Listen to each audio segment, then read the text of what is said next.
প্রথম শোয়ের রেসপন্স এবং সোশ্যাল মিডিয়াতে অলরেডি আসা শুরু করেছে। এটাই আসলে হ্যাপিনেসটা, এটাই আসলে আনন্দের বিষয় যে সামনের দিনগুলো দম ইনশাল্লাহ বাংলাদেশকে অন্য জায়গার মানে আছে না সিনেমার জায়গায় একটা অন্য ভিন্নভাবে রিপ্রেজেন্ট করবে। পূজাচেরি যখন এই সিনেমাতে যুক্ত হন ওই দিন থেকে আমি যদি বলি এখন পর্যন্ত ওর যে ডেডিকেশন লেভেল এটা আনবিলিভেবল। ওর যে পরিশ্রম, ওর যে নিজেকে আপনারা পূজাচেরির অনেক সিনেমা দেখেছেন, অবশ্যই গুণী অভিনেত্রী ভালো করেছেন জন্য পূজাচেরি হয়েছেন এখন, কিন্তু দমের জার্নিটা আমি মনে করি ডেফিনেটলি ডিফারেন্ট এবং এইটাতে ওর নিজেকে পরিপূর্ণ শিফট করা একটা মানুষের অভিনয় স্কিল থেকে শুরু করে গল্প বোঝা, গল্পের সাথে একাত্ম হওয়া এবং সবচেয়ে টাফ দুর্গম লোকেশনগুলোতে শ্যুট করা, প্রত্যেকটা জায়গায় না ফুল অন এনার্জি লাগবে, ফিজিক্যাল ফিটনেস লাগবে, মেন্টালিও আসলে এই গল্পের সাথে অ্যালাইনমেন্ট লাগবে। তো ও নিজেকে আমূল পরিবর্তন করে ফেলেছে। এইটা না মানে খুবই ডিফিকাল্ট, মানে প্রত্যেকটা জায়গায় আমি সারা পৃথিবীতে দেখেন আর্টিস্টরা নিজেদেরকে তৈরি করেন, তো পূজাচেরি অসম্ভব ভালোভাবে নিজেকে তৈরি করেছেন জন্য আজকে দমের ভেতরে ওর যে পারফরমেন্স, আমি এডিটিংয়ে বসে প্রত্যেকটা বার আমার সব আর্টিস্টকে নিয়ে আমি অনেক হ্যাপি, নিশোকে নিয়ে তো অবশ্যই আরও বলবো।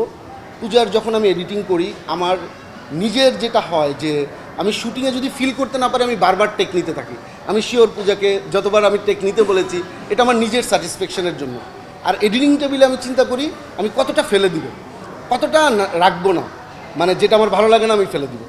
কিন্তু এডিটিংয়ে যখন পারফরমেন্সটা হয়ে ওঠে, যখন আবার আমার চোখে পানি চলে আসে, তখন আসলে এই শটগুলোর প্রতি মনে হয় যে জাস্টিস করেছে পূজা, যে অনেক ডেডিকেশন দিয়ে যেইটা অ্যাচিভ করার চেষ্টা করেছে সেটা অসাধারণ। এডিটিং প্যানেল থেকে ওকে ফোন দেওয়া হয় নাই আজকে সামনাসামনি, আমি বলে দিলাম, কিন্তু অসাধারণ, এটা দর্শক দেখলে বুঝতে পারবে। একটা আন্তর্জাতিক মানের সিনেমা বানানো উচিত আমাদের এই সময়ে এসে, বাংলাদেশ যে জায়গায় পৌঁছেছে এবং বাংলাদেশের সিনেমা সারা পৃথিবীতে ফেস্টিভ্যাল অনেক ভালো করছে, কিন্তু ইন্টারন্যাশনাল মার্কেট যেটা একদম মার্কেট প্লেসে যেন বাংলাদেশের সিনেমা নিয়ে যাওয়া যায় ওই মানের সিনেমা বানানো দরকার।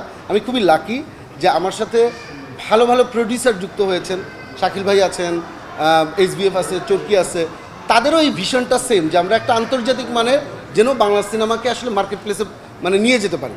তো এটার জন্য গল্প নির্বাচন থেকে শুরু করে যেই গল্পটা যেন ইউনিভার্সাল একটা গল্প হয়ে ওঠে এবং এটা বানানোর জন্য যা যা প্রয়োজন, যেমন আমরা জানেন যে কাজাকিস্তান যে শ্যুট করেছি, আমাদের টিমের মধ্যে 200-250 জনের টিম আসলে 150 জনের উপরে হচ্ছে ফরেনার কাজ করেছে। কারা? খুবই প্রফেশনাল লোকজন কাজ করেছে যারা ইন্টারন্যাশনাল সিনেমায় কাজ করে, এবং আমাদের ডিপিও থেকে শুরু করে লাইট ডিজাইনার প্রত্যেকে তারা আসলে ওই মানের কাজ করে। তারা যখন এই গল্পকে রিসিভ করে ফেলেছে যে না এটা শুধু বাংলাদেশের গল্প না, এটা একটা আন্তর্জাতিক গল্প, ওইটা হচ্ছে আমার কাছে প্রথম কানেকশানটা খুব মানে খুব আনন্দ লেগেছে। এরপরে যখন আমরা একসাথে কাজ করতে গেলাম, লেন্স তো অ্যানামরফিক লেন্সে এর আগেও শ্যুট হয়েছে, হয়তো রিলিজ হয় নাই, আমরাও করেছি। লেন্সটা আসলে কোনো ব্যাপার না, যে যেই গল্পের জন্য একটু বিল বেশি আসছে লেন্সের, এটা কারণ না না এই জন্যই তো আমি শুরুতেই ধন্যবাদ দিলাম যে এই সিনেমা বানানোর জন্য যা যা দরকার সেটা আসলে আপনারা আমাকে সাপোর্ট দিয়েছেন, কিন্তু যেই গল্প বলার জন্য যেই লেন্সটা ইউজ করা দরকার সেটাই আমরা করেছি। সো সেটা অ্যানামরফিক হতে পারে, সেটা আরেকটা স্পেরিক্যাল হতে পারে। তো এটার চেয়ে বড় কথা আমি ভিজুয়ালি কি রিপ্রেজেন্ট করছি, যে ভিজুয়ালটা আপনারা টিজার ট্রেলারে দেখেছেন সেটা কিন্তু আপনারা বুঝতে পেরেছেন যে এইটার মানটা কী। সো টেকনিক্যালি আমরা ওই জায়গায়, এবং এখনও যদি আমি গল্পের জায়গা থেকে বলি দর্শক বিবেচনা করবে, কিন্তু আমার মনে হয় যে আমরা ইন্টারন্যাশনাল মার্কেটের জন্য প্রস্তুত আছি।